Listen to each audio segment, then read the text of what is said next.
Hi everybody, it's Anne Hannon, the Careers Advisor at CCT College, and tonight we're going to be looking at cover letters, the hidden jobs market and how we might network, and we're going to look at some CV tailoring. So there's my email address if you need to contact me. As I said, today we're going to look at tailoring job applications, writing cover letters and networking.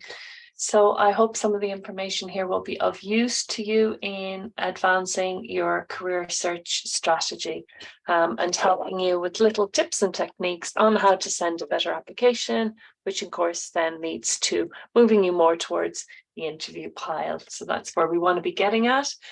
There is a feedback form attached to all of the student success classes. The last two are running this week. So please, if you do have any feedback, it's really important to us. So you can access the link through the student success page on Moodle. Please give us some feedback, whether you attended a session or not. We'd love to get your feedback on any types of student success classes you might like to see next semester. Okay. Couple of things that we need to consider here. So the first thing we're going to look at is tailoring job applications and CVs, and this is really important. If you're not tailoring your CV or your job application, then your CV is going to look pretty generic. Now that's fine if you're applying for one specific type of role. Say you definitely just want to work in HR, you maybe want to work in digital marketing, you may want to work in software development per se. So your CV is really going to just model those specific areas.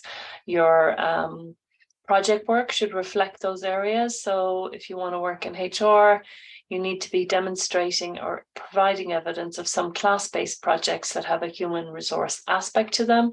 The same with your software development, if that's the type of CV, software engineering, if they're the roles that you're looking for, then you absolutely need to have a GitHub account. You need to have your code, your best code being showcased online, and you need to refer to certain sections of your GitHub to match into particular projects. So I want to see about projects you've worked on, the applications you've used, the software languages you've used, how you've used them, and then you're inviting the employer to actually look at your code. So you can just see that each application, excuse me, each application, you need to have a slightly different CV.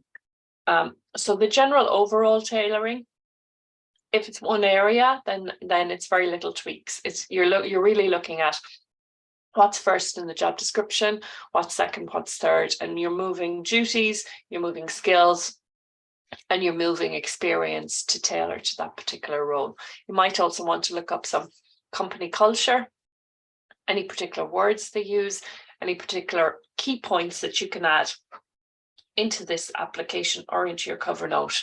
And we're going to come to cover notes in a second. Now let's just see. So yeah, so the main thing here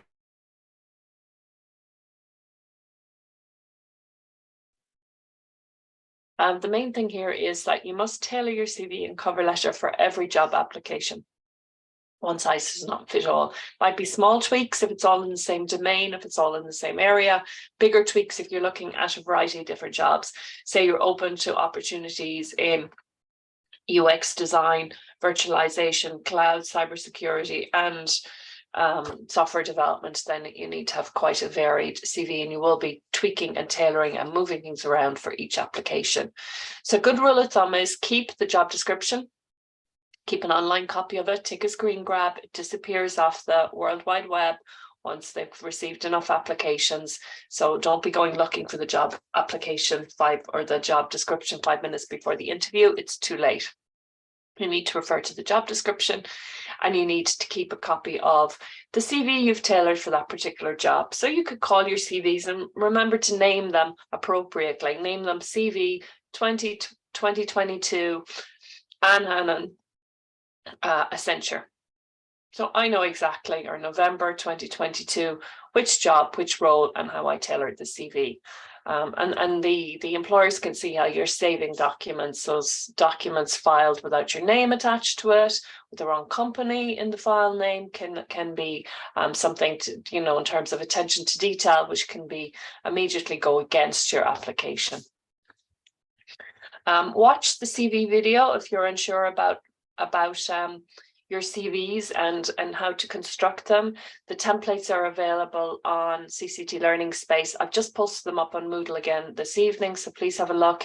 You can download the business or technology CV, the sample template for cover letter, and you can just match them and make them your own with your own skills and interests. So do keep a copy, or do refer to them, because they really give you best possible scenario of what's required in a market-ready CV and application today. I just wanted to bring your attention here to application tracking systems.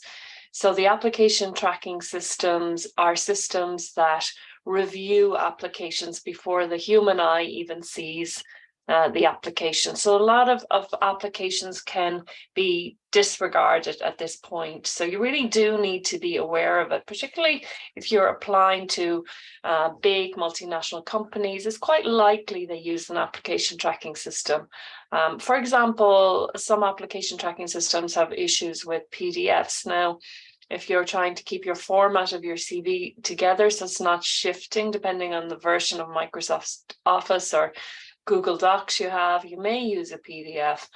So it's always worth checking if the company can accept PDFs or if it interferes with their application tracking systems.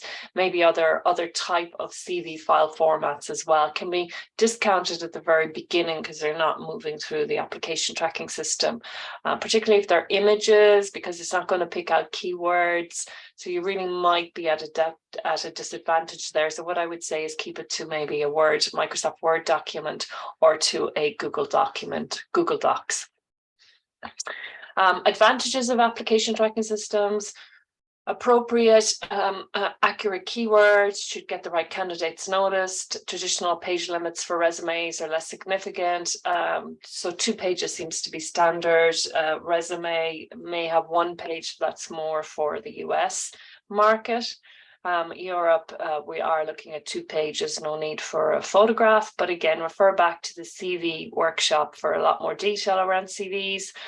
Well-tailored applications are less likely to lose out in generic applications. So again, this is back to the tailoring for each job. You really do need to think about that. One size does not fit all. Companies are looking for more tailored applications that refer to the company in question and the job in question. Candidates who have done their homework are rewarded. Okay. Disadvantages of these application tracking systems.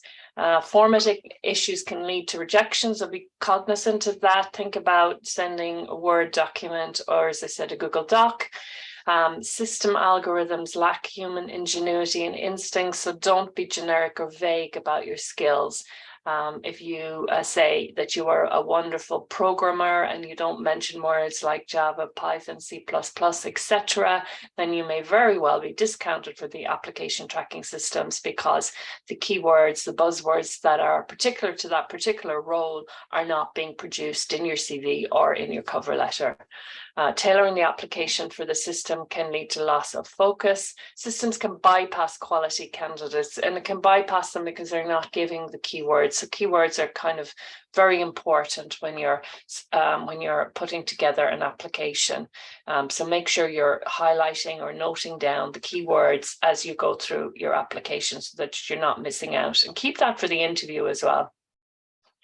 So again, on ATS, as they're known, application tracking systems, keep the format simple and avoid fancy graphics. You know, a lot of people have these scales of their skill capacity and their competency within a particular skill, which I would suggest removing. They may be graphics, number one, which may interact badly or interrupt an application tracking system, but also these type of scales, you know, on marketing or finance or coding, and you put a scale of good and bad and you're 5, 6, 7, whatever, they're very subjective. Well, they are subjective. They're you talking about you, and employers would prefer to see some evidence. Yeah.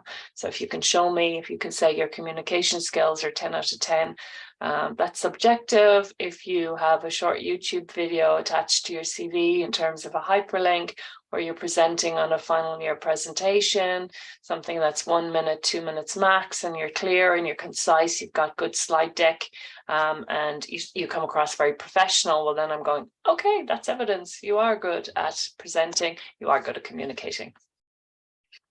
So again, just to be mindful about this idea of the PDFs. There's links here within the slide deck, and the slide deck is up on Moodle in the student success folder, and it will be in the pre-class activities. If you've any issues finding them, just pop me an email, but they're all there from all the different classes we've run this semester. So more in application tracking systems there. It'll just bring you into an article that's just helping you to understand more the application tracking system, the pros and cons, choosing the right keywords, as I mentioned already. Use critical keywords more than once. And that's when you're reading a job description, if a word is being reproduced 2, 3, 4 times within a job description, each word is costing the company money in terms of words, in terms of a job description. And they're telling you that this is a really critical word. Customize your resume, CV for the job. Don't leave off any dates of your employment. So again, do have a look at this link. Pay attention to your brand. So just some additional information there, guys, if you're interested. So that's a little bit on the tailoring. We're going to come backwards and forwards to this again. Look at the CV workshop, as I said, the video, which is far more in depth about CVs, but the power of tailoring your CV can be immense. Obviously, the objective of a good CV or good application is to get you to interview, and the core points around this. There's probably 3 major points around this that I will say to you again.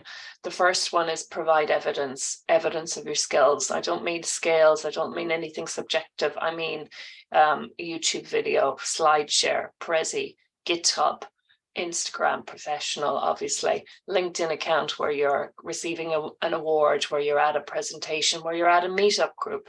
Provide evidence-based information and links, and tailor your CV for each application, and really look at the job description and the company, and try and prove that you've researched, that you know the job description and you've read it, and you know the order of what's important to that particular application for that company, and you try and put in some information about the company. So cover letters, cover notes, and letters of application, all the same thing. Some of you may not use these. Some companies don't want cover notes, cover letters. Some companies do and pay a lot of attention on them. If a company asks for a cover note, and I see this myself, I ask for cover notes if you're applying directly to opportunities that come into CCT, because companies want to know a little bit about you. As a graduate, you don't have a huge amount of work experience for the most part.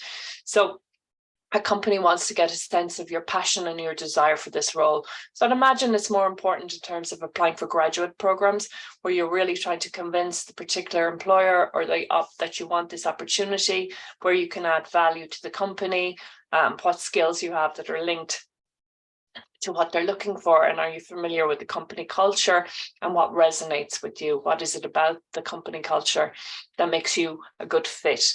Now, those things you can't fit into a CV necessarily, and that's where the cover letter comes into its own.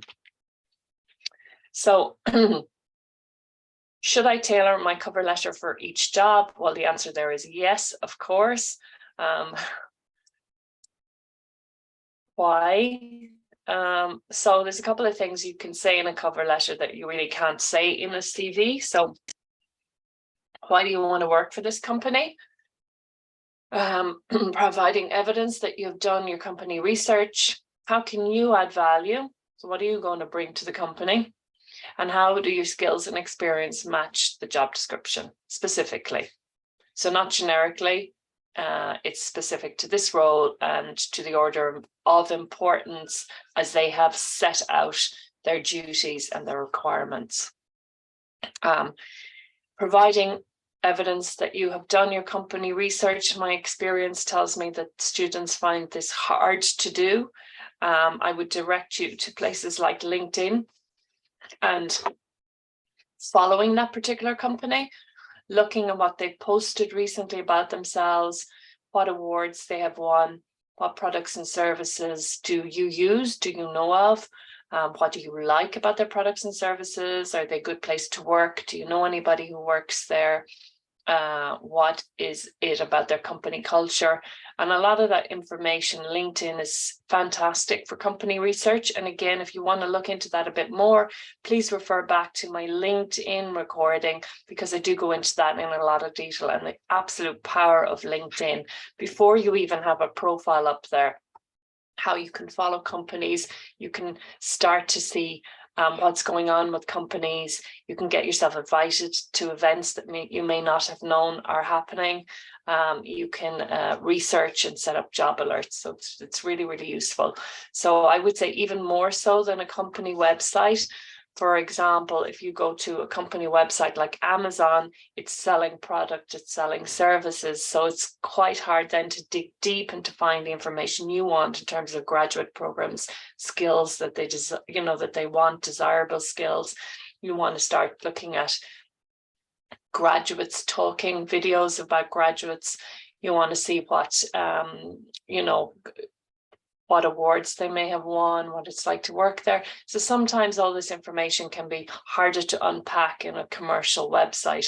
So LinkedIn, I really would suggest that you use in terms of a lot of your company research.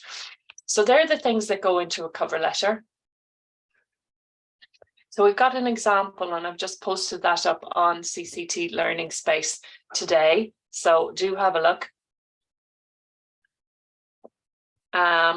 So here you can see your name, let the format match the format of your CV, let them be the same format. So one should fit into the other, or they can both go together as a combined document. Your cover note at the beginning, your LinkedIn, your GitHub, who you applying to, very important here to get the name of the person correct and their title correct. So you don't want to upset anybody at the beginning of your application by calling them the wrong name, giving them the wrong title. Make sure you spell the name correctly, and make sure that their title is current and up to date. Somebody may have worked very hard on a promotion and is kind of, very proud of that fact, and they don't want to be referred to maybe in the previous role, because now I want you to know that they've been promoted. So these things do matter. Dear Mr., if it's female, it's going to be Ms. I was going to put in a Ms. there.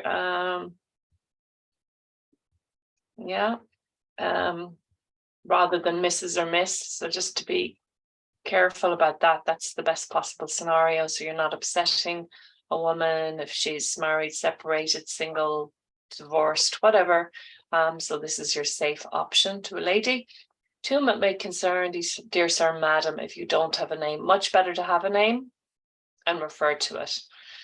So check the job description carefully. Sometimes the name is there. Please send your application to, and I get lots of dear sir and madam, which means that you haven't read the job description properly, because they gave you their name and they gave you their title and you haven't bothered to refer to it. So really read the job description.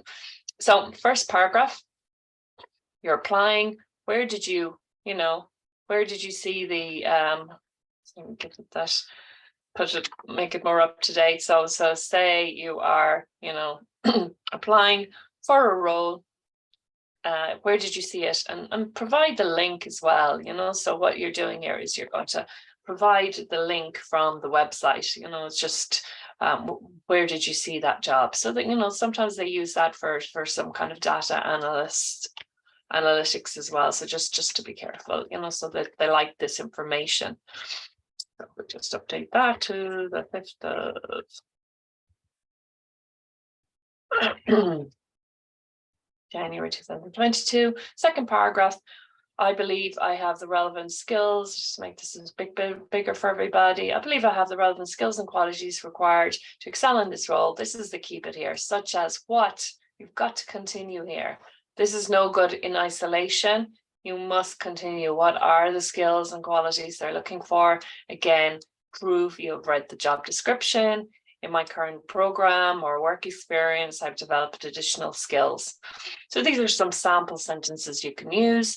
The most important paragraph, in particular, why do you want to work for the company? So in addition to what I can offer as a potential candidate, your company appeals to me for several reasons.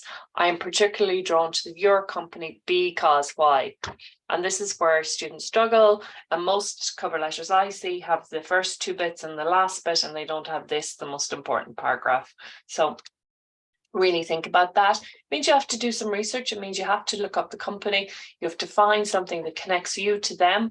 It may seem a bit automated. It may seem a bit clinical, but this is the approach in terms of convincing that company really that you have done a bit of research, that you haven't been just throwing out CVs and cover letters without giving them much attention, that you haven't just sent out a lot of generic applications. Thank you for your time and consideration. I'm available for interview at any time. I look forward to hearing from you, or whatever. And then yours faithfully, because you won't have met the people before normally. And then there's some follow-up notes down here. Okay, so just keep it relevant. You're referring to the job, you're referring to the company. So three small paragraphs, but they can be quite powerful in terms of your job application process. Again, back to that third paragraph, where people struggle. Do your values match the company values? And this is another key thing when you're tailoring your applications. And again, there really isn't a spot on your CV, perhaps, unless in your profile, where you can refer to some of the terms that reflect the company's mission statement or their values. And you should always look up the company's mission statement, values, leadership principles, those core pieces of information, those core words that people have sat around desks and mulled over and come up with in order to encapsulate what the company means and how they want to showcase it to the world in a couple of short sentences. And that's quite a long and detailed process. People spend a lot of time and energy on those mission statements, those values, those leadership principles. And so a company would quite like, I think, for a candidate, a potential candidate, to refer back to those ideas, those words, those terms, and match them in either to their own values or produce something that aligns to their values within their CV or their cover letter. Other things to consider: awards the company has won. What are they posting about on LinkedIn this month, this week? Events they're hosting. What does Google search say about them? What's the news thing about them? Have they been in the news recently? They're performing well in the market. So really do a little bit of research and see what you can bring by answering those questions. You can keep it for your interview research, which can be quite useful. So you're already starting that process. Trying to come up with 3 or 4 sentences that are just not generic, they're very specific to that company. And that's the real core part of the cover letter. So other things you could look up: what does the company do? What products and services do they provide? Do their products and services, are they reliable, of good quality, well reviewed? Do you like their products or services? Why? Be careful about offering suggestions, but just say maybe the bits that you like and that you enjoy at this stage. Other things you can say in a cover letter: you're willing to work shifts, or you have your own transport. Those kind of things can be important depending on what the roles are. You know, a lot of data center roles are 24/7. They're out in industrial estates. They're in the middle of nowhere. So how are you going to get there? If your shift starts at 2 a.m., you need to have your own transport and you need to be open to working shift work. What else qualifies you for this job? And we're back to the same old, the what else. So you have all the qualifications. What else? How else can you make an impact? And this really comes back to to the interview stage as well, the what else. If you've got 3 or 4 people with more or less the same level of qualifications, the same level of experience, then what's the next thing? And I did a short piece on transversal skills last week, and we were really looking at the power skills. I'm calling transversal skills more power skills now, and those people skills that are really showing your potential for progression within a company, and that can be part of that what else. And what I mean by that are your leadership ability, your team working skills, your ability to build relationships, to maintain relationships.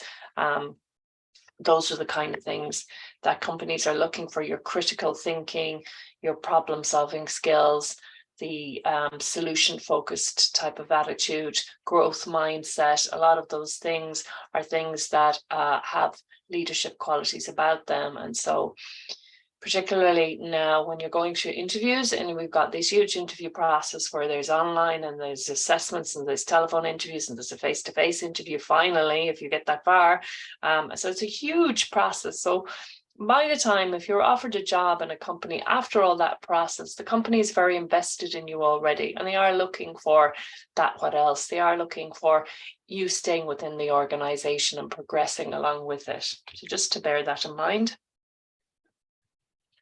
When you're applying online, if it's through different agencies and sites, there's Monster, there's the cover letter. Yes, I want to include a cover letter. Always do, unless the application specifically says don't, put in a cover note to say why you want to work for that company, why the company appeals to you, and what value you can bring, why the job specifically appeals to you.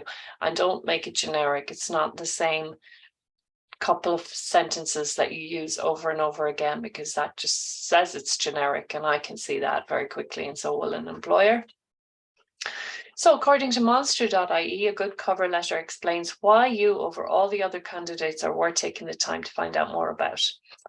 This is ideal for graduates who have yet to gain any significant work experience. Okay, so then again, we're back to looking at things like have you produced evidence of your class projects? Are you involved in any kind of meetups? Are you what are you doing to showcase, to show me, to prove to me that you're interested in the area, despite the fact that you mightn't have some work experience that's being paid? What other kind of experience have you got to prove? And so those kind of things, like joining groups, getting involved, posting things, going to events. There's a site called Forage where you can do online virtual work experience opportunities that are somewhere between 6 and 10 hours each for each program for a lot of the Fortune 500 companies. So that's well worth investigating as well, because it just shows this level of commitment to the new area, to the new skill set that you're coming to the market with. Irish Jobs, what do they say about cover letters? It's often the first thing an employer will read about you, so a cover letter needs to make an impact. If it's generic, you're kind of expecting the CV to be generic as well. It hasn't really referred to the company in detail, just very generic sentences: multinational, good work opportunities. It's all about you, it's not about them. There's nothing really to entice them in a little bit further. So there's assumption then that your CV is going to be quite generic as well, and it's going to be hard to get some level or sense of your personality. Indeed, varied views on cover letters. However, they say that themselves are a test in following instructions. Absolutely. And some managers rely on them to whittle down huge numbers of applicants. Yeah, I've seen that happen. They ask for a cover letter, you didn't bother sending one, so you didn't read the instructions. So hey, you could be a fantastic candidate, but you just didn't follow the instructions. And I actually see that quite a lot, unfortunately, when I send out job information or job opportunities to groups of students, and I say, please send a cover note, and I often just get a CV and no cover note. So just think about it. Just think that some companies are actually just deleting your application because you haven't followed instructions. So have a look on CCT Learning Space. It's down today, but hopefully back up tomorrow. I check Moodle. You've got the access there to links to the templates. I've just posted them up on Moodle this afternoon. So again, if you're looking for the business CV template, it's there. Technology, cover note, and there's interview preparation template there as well. So do have a look. Final part of today's session is looking at networking, and this is like really unmasking the hidden jobs market and networking. What is networking? People have various views of networking. Really, I just want to reassure you that it's not necessarily this whole pens and name badges and suits and all of that. I think I have some slides pertaining to that down here somewhere, this kind of thing. Hello, my name is, and and some people find that quite daunting. No, I'm saying absolutely go to networking events, great. But, networking is having a conversation. It's not just necessarily this very formal, hi, I'm a student at CCT, I'm studying this, and you have to perfect your elevator pitch. So whatever your personal profile on your CV is saying about you, you're an undergraduate in whatever, data analytics for business, you're a graduate in business administration from Brazil, you're working part-time in the retail sector in Dublin, your skills are this and this, and you would really like to work in the fintech sector in Dublin. So you need to work out what is your profile piece saying, and that's a good place to start in terms of how you introduce yourself to people when you start networking. Let's just go step back a second. A lot of people don't like the afraid of networking. It's a conversation, it's conversation. And I say to people, your network starts when you're talking to people. If you're working with any member of the public or with other work colleagues, and I know so many of our students, amazing students, you're out there, you're working really hard, and you're also studying, and you're doing really well, and it's quite amazing. And employers see that. They send me feedback a lot saying, our CCT graduates are very work ready, that you're work ready because you know how to turn up to work, and not only turn up, but how to be professional. You know how to do a day's work, and then you're going home and you're very focused and driven and determined because you're then also studying for a program of education. And you're working to fund all of this. So it shows real resilience, real determination, real grit, actually. So don't be afraid to start networking. If you're working with anybody, you work in a coffee shop and you have regular customers, tell them what you're studying, tell them what you're interested in doing work-wise, and make sure you have that researched, and just ask them, is there anyone they know that you could have a chat to? Do you know anybody working in analytics? Do you know anyone working in HR? Do you know anyone working in marketing? Do you know anyone working in UX design? I'd love to have a chat with them. And guaranteed, the customer might go, they might go, no, I don't actually. Oh, hang on, I'll have a think for you. And then they come in tomorrow or the day after, and you say, yeah, did you have a think? Oh, I forgot. Yeah, I must actually, I think my brother-in-law might know somebody. And if they like you, they really will help. And I say this because I say this all the time, and then students come back to me and go, it worked. I got some information. I got to work on a project. I got an internship, whatever. So really, if you're working with members of the public, please think about doing this. So you have to get over yourselves. You don't like doing this and force yourselves. Look, if you work every day and you're dealing with customers, and they're regular customers, and you get on with them, force yourself to drink the green juice, force yourself to at least do one networking or two every time you're working. You say this little piece you've perfected, 2 or 3 sentences. Hi, did you know I'm studying? I'm almost finished now. I'm looking for work in. Do you know anyone working in that area? I'd love to have a chat with them. So you're not asking for a job, you're just asking for a chat. And this is how you get the ball rolling. Because 80% of jobs are found through networking. So when you're working, you get these referrals. I get our alumni group come back to me and they say, oh, any students interested in applying for certain roles, and they can use me as a referral. And that's a form of networking because companies see that it works. It works really well. In fact, they pay some of their employees to find new employees if they work out, because it saves them money. So really start thinking about this networking piece. If you don't have work experience in your discipline and you're hoping to work and move into this new area, join some groups, look up Meetup, look up LinkedIn, look up Eventbrite, go to seminars, go to places online or face-to-face where you're going to network with people working in this industry, and you ask them how they got their jobs. And can you get involved in any projects? Because that's going to look very strong in your CV and it gets the ball rolling. This becomes very familiar to you. But again, it's not this formalized scenario. It can be, but it can be very much just a little chat.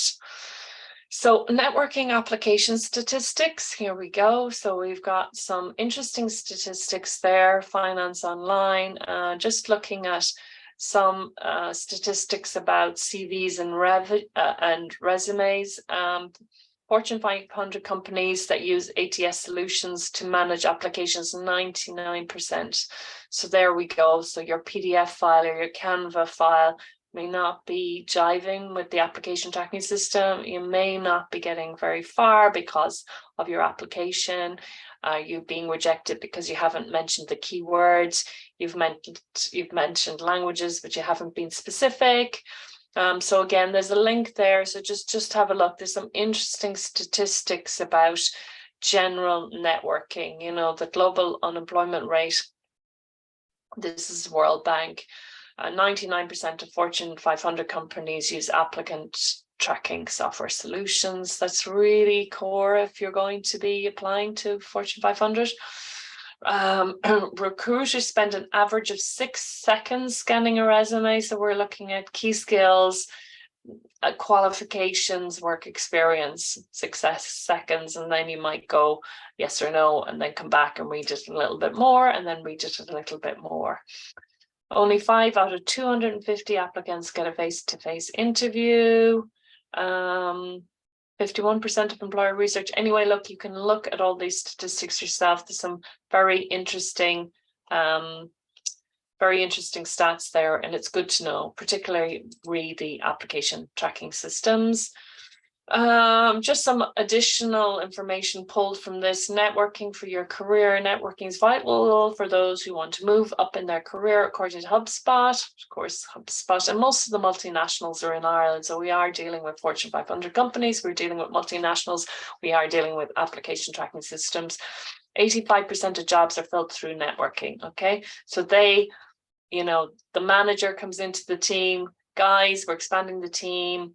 Any referrals, please send your referrals to me by Monday. So the team, it's the guys already working there are going to be looking to see, you know, going back to colleges or seeing if their friends need some work, whatever it is. Okay, so remember that and get that networking piece sorted and start, you know, trying to get your networking going. CNBC, 70% of jobs are never published publicly. And why? Because it's just cheaper to do it, and there's a connection. If I refer somebody to my boss, then I feel kind of responsible for them. I also might want the money that I get if, you know, if they work out. So I'm keeping an eye on them, making sure they're doing okay, and I'm connected to them, and it just works in terms of security, I suppose, within the company, and it works because it's a cheaper thing to do. It's a cheaper system of recruitment. These jobs are either, and they're more personal, I guess, because they're related. It's people connected to people. These jobs are either posted internally or created specifically for candidates that recruiters meet through their network. LinkedIn saying 70% of professionals hired, this is going back a while, 2016, had a connection at their company already.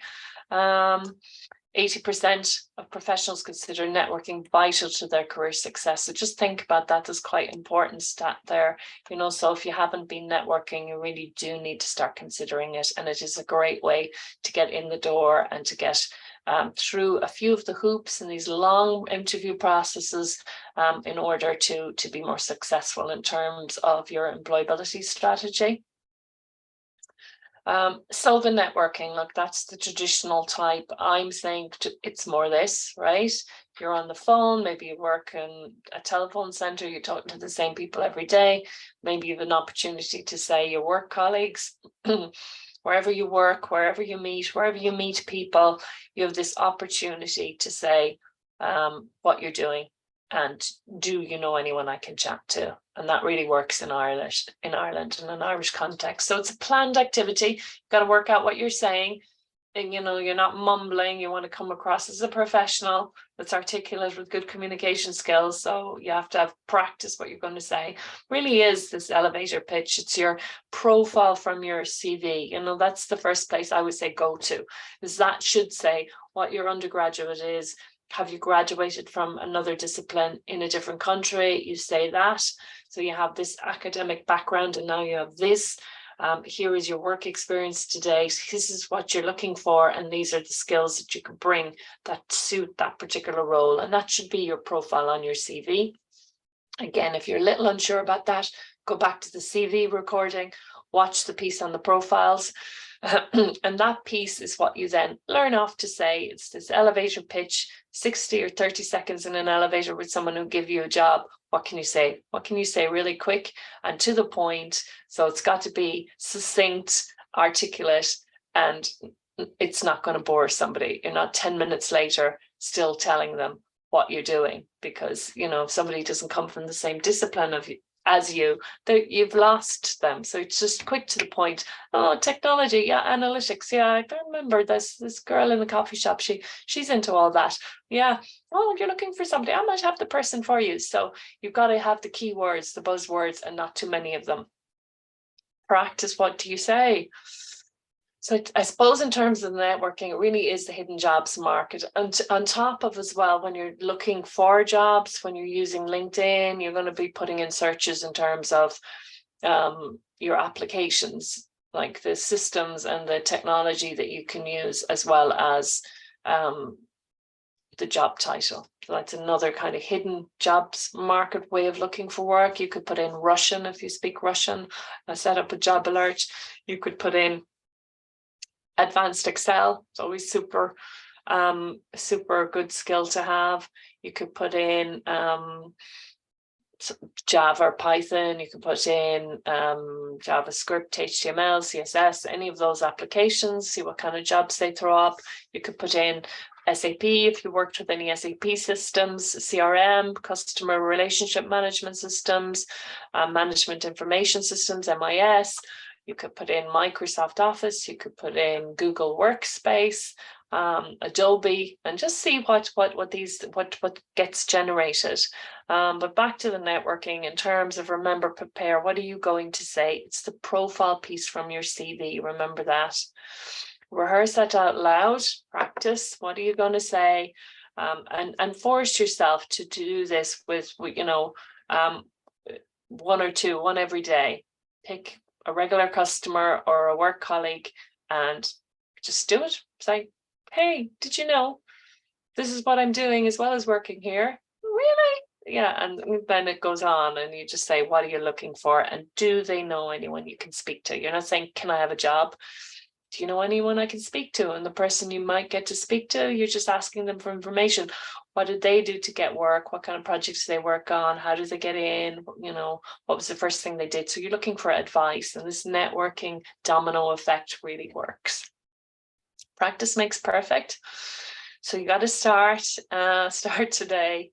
Why? Because this is the thing. This is back to why do companies promote roles internally, the employer approach, because employers are more and more using low cost, low risk hiring methods.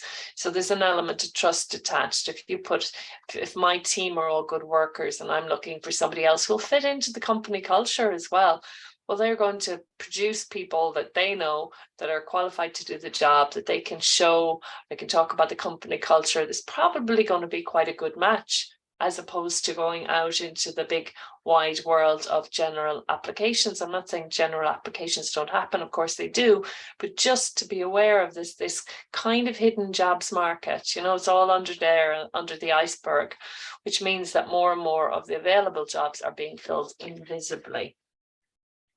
Who do you network with? Lots of people, extended family, work colleagues, college colleagues, peers, friends of friends. So even ask your friends, does anyone know anybody who works in whatever it is, friends of family, family of friends, peers, customers, or people you're in regular contact with, teammates, workmates, fellow volunteers, etc., etc. Really everybody you meet that you are acquainted to, and maybe some of the people you're not. So the friends of your friends, the family of your friends, you may never know what they do, and they could be very useful to you. Who's in your existing network? They need to inspire you. The energy vampires or energizers. Again, this is just important to reflect on in terms of networks and networking as well. Sometimes our networks can be a negative impact on us if people are just completely sapping your energy and quite negative or overly critical. You need people in your network that you bounce well off. I'm not saying that your network shouldn't criticize, but constructive criticism. Sometimes some people in our networks can drain all our energy, and we don't have the time or the resources then to do the things we should be doing for ourselves. So do bear that in mind. In networking, your people in your network should challenge you, and they shouldn't be afraid to question you, because that's what will happen in the worlds of work, and it really helps with your thought process in terms of teamwork as well. Do you have them for advice and help, and do you offer advice and help? So networking is a two-way process, so just to remember that. And where do you network? Lots of places. Work from the outside in, attend events, participate, speak, volunteer, spend time. So the meetup groups, I'd say, were great. Go to new things, go to events, seminars, meetup groups. Go with a friend and say, right, you go left, I go right. We're both going to speak to 3 people, one person. Start slow and go, okay, and then we'll meet back and we'll have a glass of wine or whatever.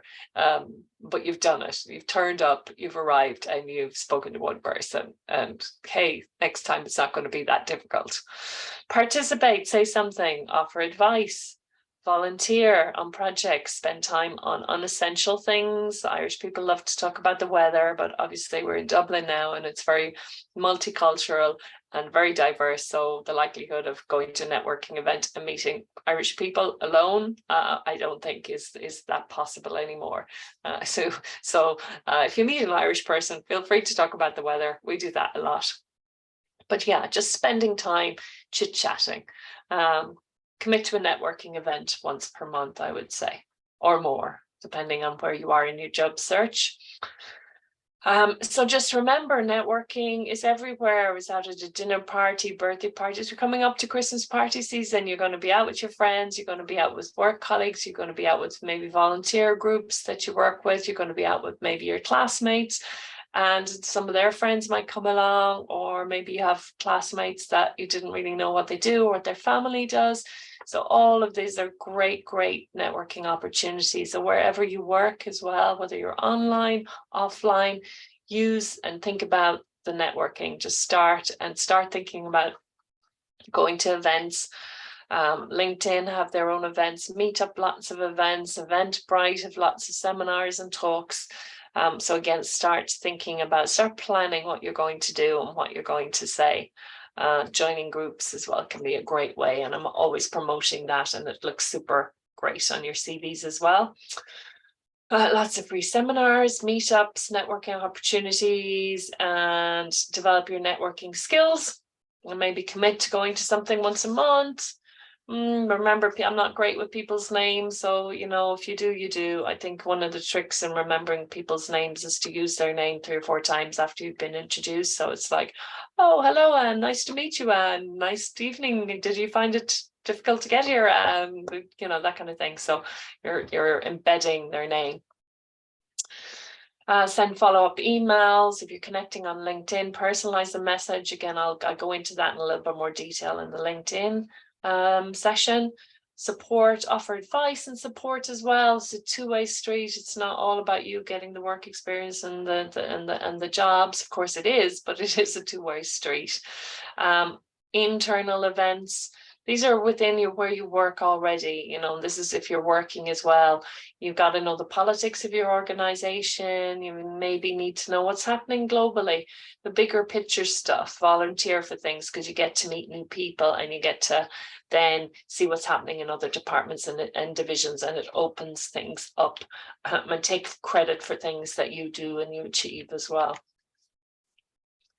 So look up the events and networking tab on CCT Learning Space. You'll find lots of different groups you can join. You'll find lots of information on upcoming events. So lots of information there and things you could go along to. And if you come across any really cool events, let me know so I can promote and advertise them too. That's more like it. That's more networking. Just a final takeaway. Networking is just talking and listening. So please don't be concerned. I do go back to those name badge things. It's not that. The students that I have worked with that have been super successful in this networking have been chatting to their regular customers and just telling them what they're doing, what they're hoping to do in the future, and asking them, is there somebody they could talk to? So that's it, guys. Remember to give us some feedback on what you might like to see in terms of our student success classes. They're my office hours. There's my email address. So it's been a pleasure, and thank you for listening. And we will catch up again.